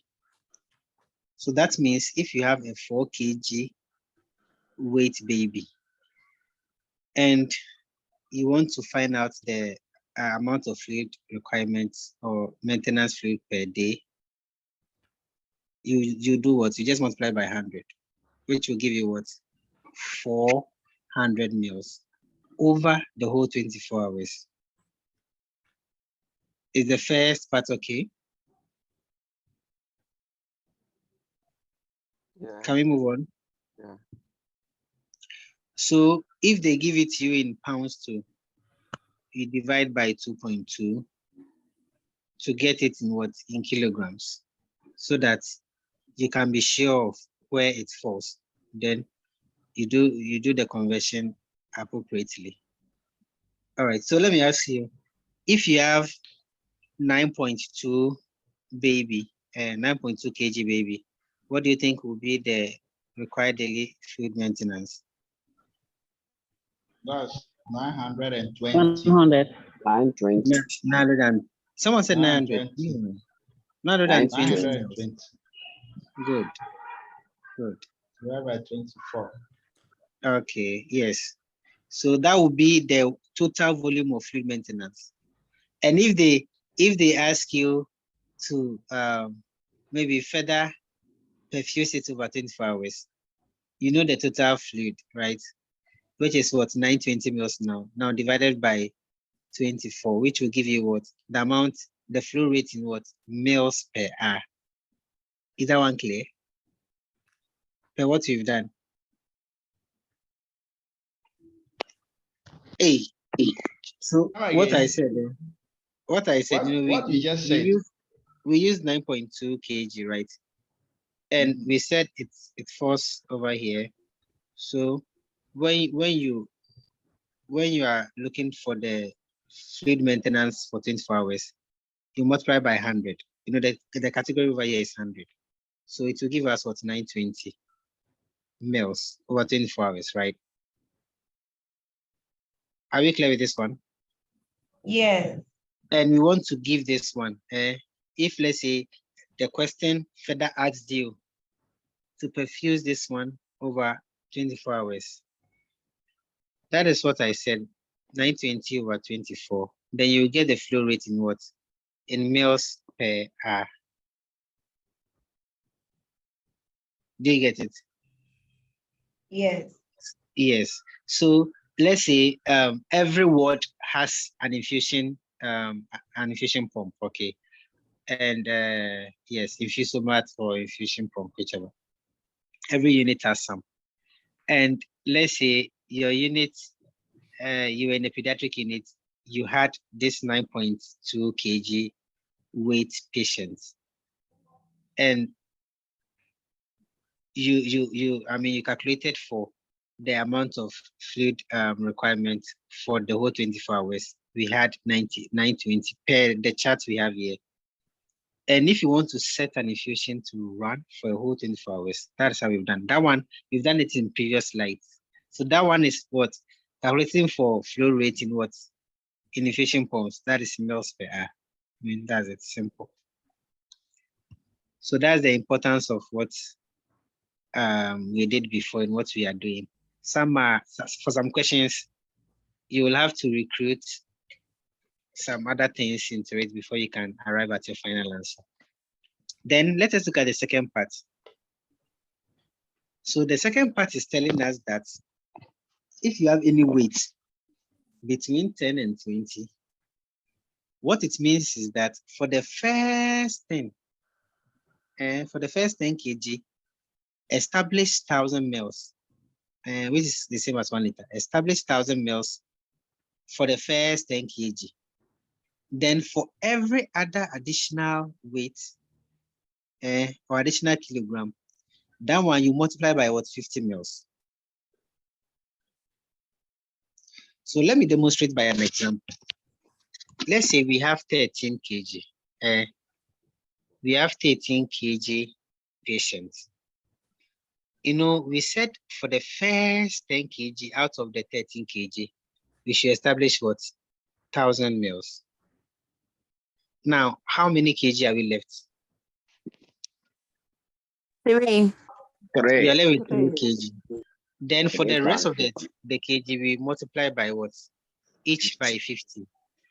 So 3 by 50 will give us what? 150 mils, right? 1,150. Yes. So it means for a 13 kg patient, the fluid maintenance will be what? 1,150 mils. When you add, that's what you get. So try for me. What about 14? Yes. So the first part, which is 0 to 10 kg. Then the 10 to 20. Is there no inconsistency in that figure? No. There's no inconsistency. Let me show you. I don't know whether you are thinking what I'm thinking, but I just want to play safe so that people will not get confused. But let me say this, maybe you will understand it. You see, for every 10 kg, it goes with 100 mils per kg, right? So let's say even if you are working with this one throughout the whole thing, okay, throughout the whole thing, it means for every, so let us still use my 13 kg example. Let us still use it here. So if you have 13 kg, let us even look at the first one. It means for the first 10 kg, this one we said from 0 to 10, right? Yes. Yes. So we have 1,000 established according to the calculation, right? Do you get it? According to the calculation. When you take okay, yes. Okay. You now get it? Yes, I understand now. Okay, all right. Obviously. Okay, so let me give you another one for you to try over here in this same place. Let's say we have 16 kg. Please find out for me.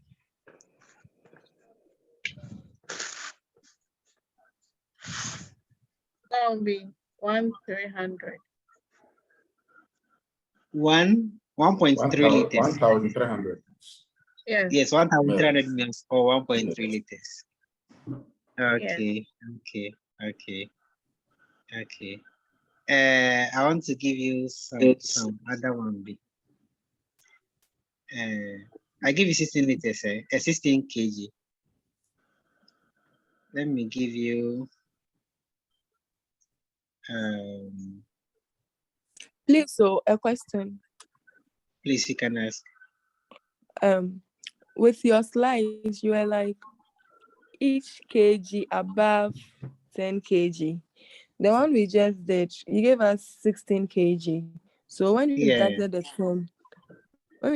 10, it was less with 6 kg. But your slide is like above 10 kg. Are we still supposed to do the 6 times the 50? Then where does the above 10 kg comes in? Okay, so what it means is that wait, let me pick this highlighter. So for 10 to 20 kg, you establish your first 1,000 mils, then plus 50 mil per each kg above 10 kg. Okay. I don't know if you understand it. That I mean, I don't want to say it's English, but well, let me take it again. Between 10 to 20 kg, you have 1,000 mils established. Okay, so I mean, if you have any weight over here within this range, just establish your 1,000. That is the first thing. Then, for every weight above 10 kg, you multiply what, or you do it in such a way that 50 mils per each kg. Okay, so that's what it means in other words. Or after establishing 1,000 mils, now the rest will be 50 mil per each kg above 10 kg. So if it is 14 or let's say 13, like I said, 50 mils per each kg above 10 kg. So if it's 13, you have 3 kg above 10 kg, right? That's what it means. I mean, that's the meaning of it. The understanding is what is needed over if only you understand it that way. And that is how we are demonstrating by examples. Oh, I don't know whether you have problem with the English. Yes. So does it mean these formulas we have to know it by heart? Yes. Okay, so in other words, we have to chew it. That's the word. Yes, you have to. But this one, you see, it is easier. It is easier to just Okay, so okay. I just want to chip in from experience from Q banks that I've seen. They provide they provide all these things. Oh, okay. Oh, okay. They provide for you. For what I've seen, they provide for you. Yeah. All right. NGN. Yeah, NGN. Yeah. You want specifically. You want specifically. They will give it to you. Yes. Is your understanding with the formula? Come again. They will give you, but it's your understanding as to where to put what. Right. Yes. And please, it is like lab result too. Okay. But you see, because of NGNA, many people are not encouraged to learn lab values very well. But do you know that there are lots of standalone questions where lab values will not be given? It's only with NGN that lab results will be given, and you will have reference range. I mean, what to look at, okay, or to compare your normal results from the abnormal result for every NGN. I think every Q bank is doing that, and that is the reality on grounds. But they can ask you, let's say, let me give you an example. Oh, please meet up for us. Meet up. Let's say a patient with potassium levels 2.2 comes to the ward, and patient doctor has ordered IV furosemide to be set up for these patients. So if you don't know your normal potassium levels, how can you even question furosemide? Or they can give you a list of medications for you to question. So one, you have to know whether the lab result is already correct or like within the normal range or not. So there are questions a lot, I mean, like that a lot. So you still have to know some of the things, especially when it comes to lab values. This one, I want to be specific, especially lab values. The commonest ones, know them. Okay. If it's above 5, you question drugs which will increase your potassium levels and the rest, like spironolactone and the rest, you question them. So know some of them. Okay, so that is it. So I want to ask you a question, please. What about 14? Let us do last example on this one, then we move on. 14.5. Calculate for me. Let's say if you have 14.5 kg. What will be the daily maintenance? 1,450. Are you sure? And 1,225. Good. Any other? 1,225. Yes, I think I'm lost, so I don't really get it. Okay. So 1,225. Yes. So we have 14.5 kg. Okay. Yeah. We said establish what 1,000 mils for the first 10 kg. Right. So we have 1,000 mils. Now let's see what we add up. Now we have 4.5, right? 4.5 additional kg. And we said for additional kg above 10, and over here in this case it's 4.5. You multiply by what? 50. So 4.5 by 50 will be what?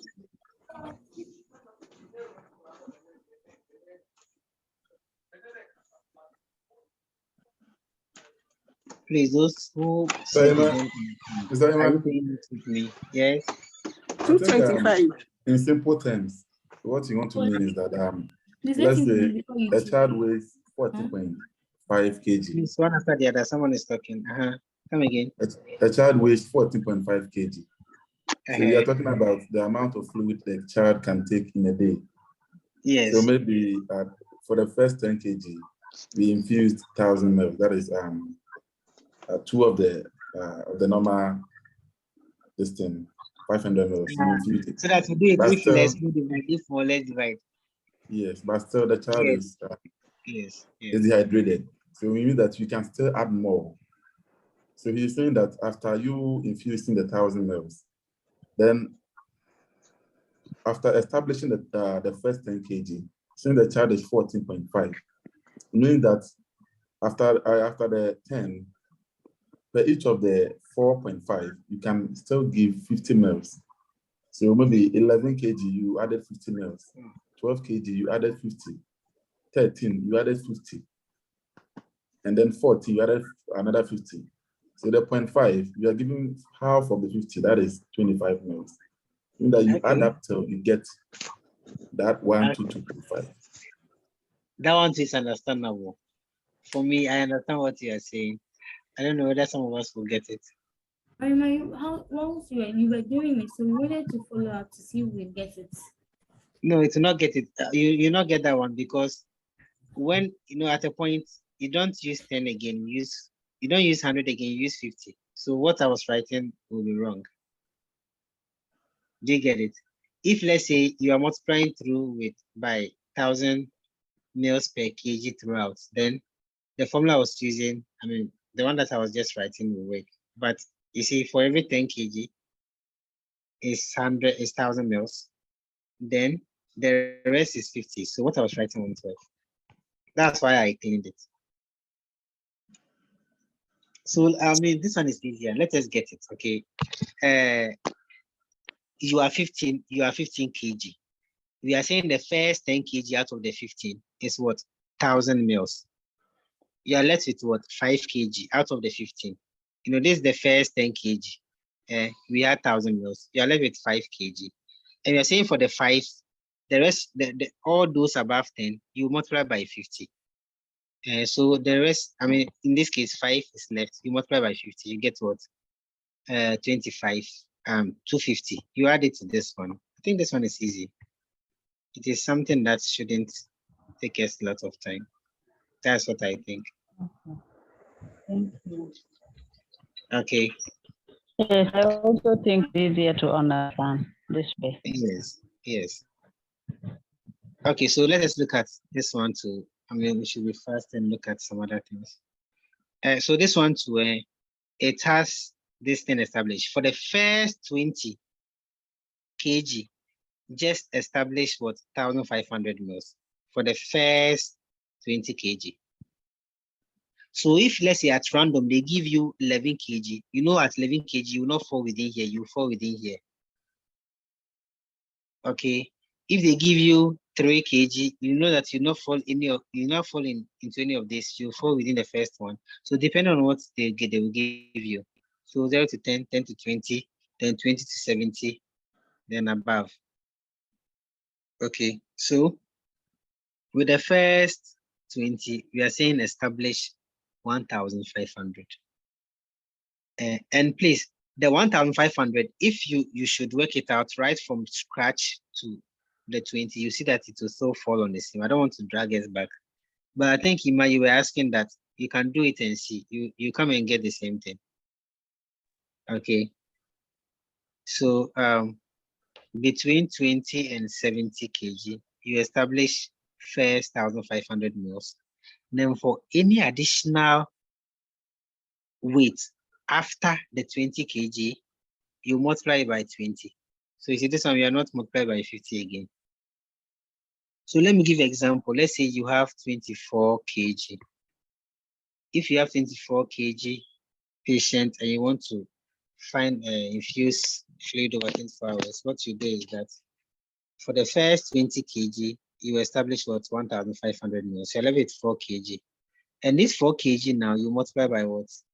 20, giving you what? Giving you what? 80, right? 1,580. Then you add 80 to this one, 1,580. So this one is just simple like that.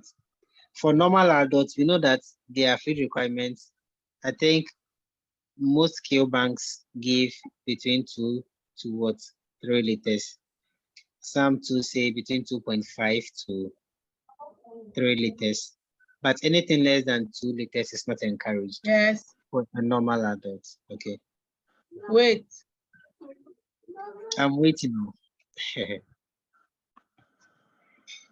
All right. So that is it. That is it for this one. So please do for weight 30.4 for me. Let me see. 30.4 kg. Calculate for me. Let me see.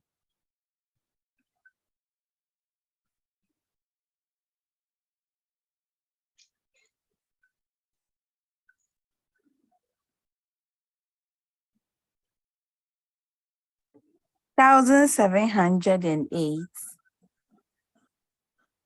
Okay, so let's see how we did it. Are we all getting the same answer? Yes. So you see, with this one, we are saying for the first 20 kg, we are establishing what? 1,500. Now we are left with what? 10.4 kg. And the rest of the 10.4 kg, you multiply by what? This 20, simple. So 20 times 10.4, what do you get?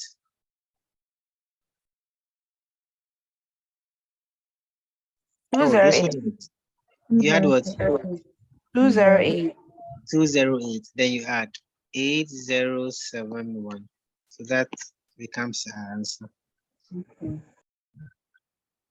Okay, so you can try. You can keep on trying with different weights. Okay. For this one, we need not to even spend lots of time on it. So that's all. So you see, we have an example here. I mean, we've done lots of examples and demonstrations with what we've gone through. So this one is, I mean, something easier. So let us try what we have here, down here. An infant weighs 30.8 pounds. What is required? Sorry, what is the required IV flow rate in mils per hour? So if you listen to this, so I mentioned it. I gave a similar example. So look at the question very well.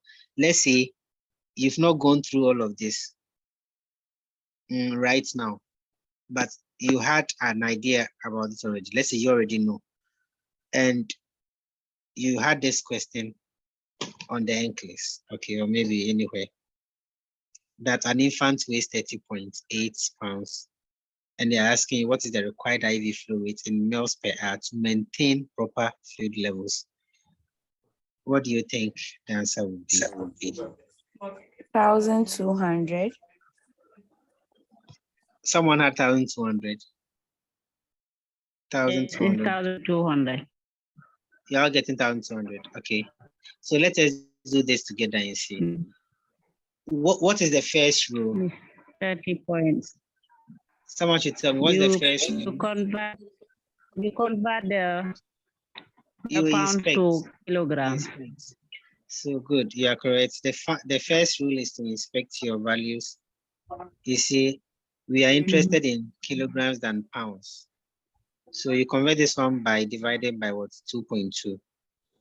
When you're dividing 30 30.8 pounds. Any pounds to kilograms, you divide by 2.2. So this one will give you what? 14 kg. 14 kg. Good. So now, 14 kg. What is the amount of fluid that will be required in a 14 kg patient? So we have 1,000 for the 1,000 mils for the first 10 kg, right? Then the rest of the 4 we multiply by what? According to the rule, 50. So it will be 4 times 50 will give us what? 200. So it means you add 200 to it. So giving us 1,200 mils. That will be the fluid requirement for what? A 14 kg patient. But we want this to run in mils per hour, for the day. So how would we set it? Divided by 24. We know the fluid to be 1,200 mils. Now divided by 24. You get what? 50. You get what? 50. Yes. We all had it, right? Oh. 50 point something. No, 50. 50. Yeah. Are we clear? Hello. Yes, you can ask a question. Can you clean the calculation? I want to. Can I should clear the calculation? Yes, clear the calculation. I want to look at something. So the first example, an infant weighs 4 kilograms. What is the required amount of fluid per day? In mils. So yes, in milk. What differentiates that from the second one, whereby we are dividing by the 24 and we didn't leave the answer in just the mils over the 24? Are you getting my question? Like you're asking why? Because I know that. So a day is 24 hours, isn't it? Yes. That's where my question is. And here too is 24 hours. Yes. So why did we go further to get the last figure? Which will be what? Okay. He's saying that was per hour. Okay, it's fine. It's fine. I'm okay. You're okay now. Yes, I'm okay. Okay. I'm okay. So thank you. Okay, because I thought it was per 24 hours, but I can see it's per hour. That's why we had to proceed. Yes. And you see, for the whole fluid we calculated for this 30.8 pounds kid, it was what? Fluid maintenance for the whole 24 hours. We didn't calculate for So if you are supposed to find it in mils per hour, you divide by what? 24 to get it. Okay, that's where the understanding is. Are we there, or some of us are lost? Please, we are now moving on to the Pitocin and the rest. We'll go the Parkland. They are all ahead of us. Lots of things. Please, someone wanted to ask a question. Okay, so let us see whether we can look at another thing. If there are no questions here. Okay, so I don't know whether we can finish this one before 7. All right, let us do it, and let's see. You see, dosage by weight questions. So that's how these questions look like. Now look at this question. Always, I advise that you understand the question before you start solving, because if you don't understand the whole thing, trying to what will you even try to solve? That's the first thing. Okay, so a doctor orders A doctor orders 200 milligrams of Rocephin to be taken by a 15.4 pounds infant every 8 hours. The medication label shows that for between 75 to 150 milligram per kilogram per day is appropriate dosage range.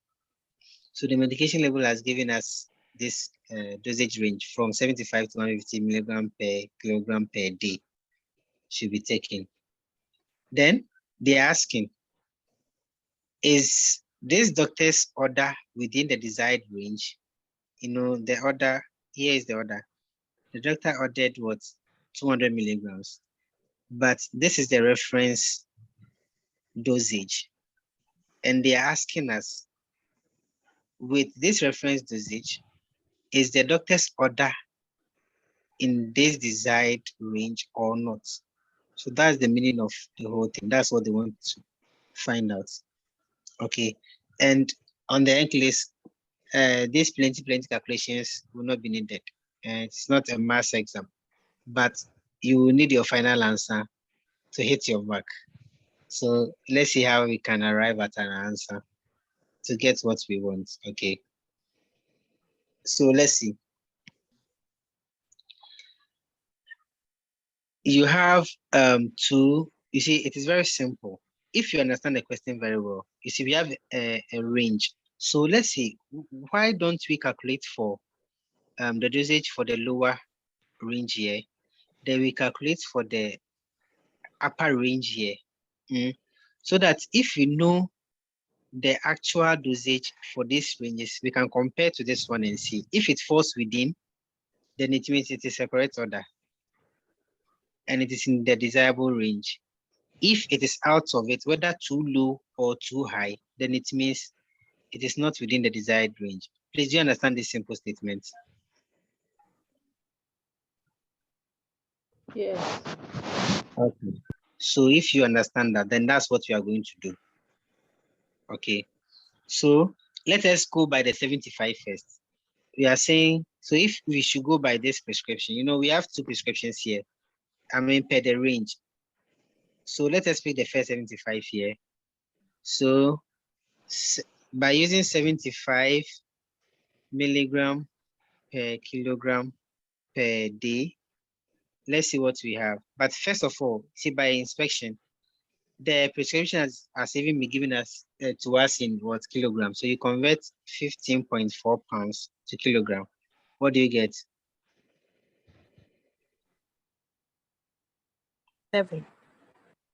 11, eh? Okay, thank you. 11. 7. 7 rather. Sorry. So we have 7 kg. Okay. So now, if you have 7 kg, 7 kg. Someone calling me. Okay, so we have 7 kg.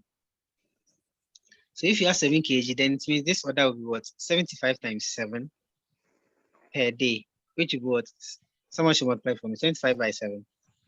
525. 1, 2, 5. 525. Okay, thank you. 525. Okay, thank you. 525 milligrams per day. So it means this one is for the lowest range. That's using 75 milligram per kg per day. Let us look at the highest range to 150. Okay. Now with 150, multiply 150 by the weight for me, which is 7. 1,050. So 1,050 milligrams per day per kg per day rather. Okay, so let us compare between 5 to 5 and between 1,000 and 500. But let us see the prescription. So it means if anything, it should be between these things. But let us see. This one is per day. Okay, please mute up. This one is per day. Okay. All this one is per day. But look at the prescription. If you can see behind the writings, those of you can see behind the writings, you can see that the prescription is for what? Every 8 hours. Can we see it? Yeah, we Every can 8 see it. hours. Yeah, so it means Yes, for we can see every it. day, 200 times. It will for every 8 hours. It means the person will take it 3 times a day, right? Are we clear with that one? Yes. Yes. So if the patient is taking it 3 times within the day, it means 200. The person is taking 200 milligrams 3 times, which will be what? 600 for the whole day. So let's look at it. 600. Does it fall between this range? Yes. Yeah, it does. Yes. So it means the ordered dosage is within what? The desired range. So that is how these questions, how they are. Someone's network is dancing. Yeah. So that's how these questions they are. Okay. Look at it well. Look at it well. I'm going through again in a quick way. First of all, you do your inspection. You change your weight in pounds to kilograms. That's the first thing. And note that 200 milligrams over here is taking what? Every 8 hours. So if every 8 hours, it means within the day, the patient will take it 3 times. And 3 times of the 200 milligrams will give us what? 600. So we calculated for the range, the dosage range with 75. We had what? 525. We had 525 milligrams per day. Then with the 150, we had what? 1,000 and what? 50 milligrams per day. Then we compared the total dosage the patient is getting for the whole day is 600. And we compared whether it was within this normal range. Okay, the between 525 and 1050. And of course, 600 falls between this range. It falls between this range, okay? So the order is in the desired range. I think this one too is clear enough. Any question on this one? Okay, so please take a screenshot of this one. We are not yet done, but take a screenshot of this one. Do it, and when we meet, I think this one is very simple, but just do it. When we meet, we'll begin from here, okay? If God permits, tomorrow, 4 o'clock exactly. We have to come early so that we can finish. We have a lot over here. You see, we have a lot to do. We have a lot. I think tomorrow, when God permits, we have to start exactly at 4. So please, let's not be late. And please, we will not repeat, okay? We will not go back. So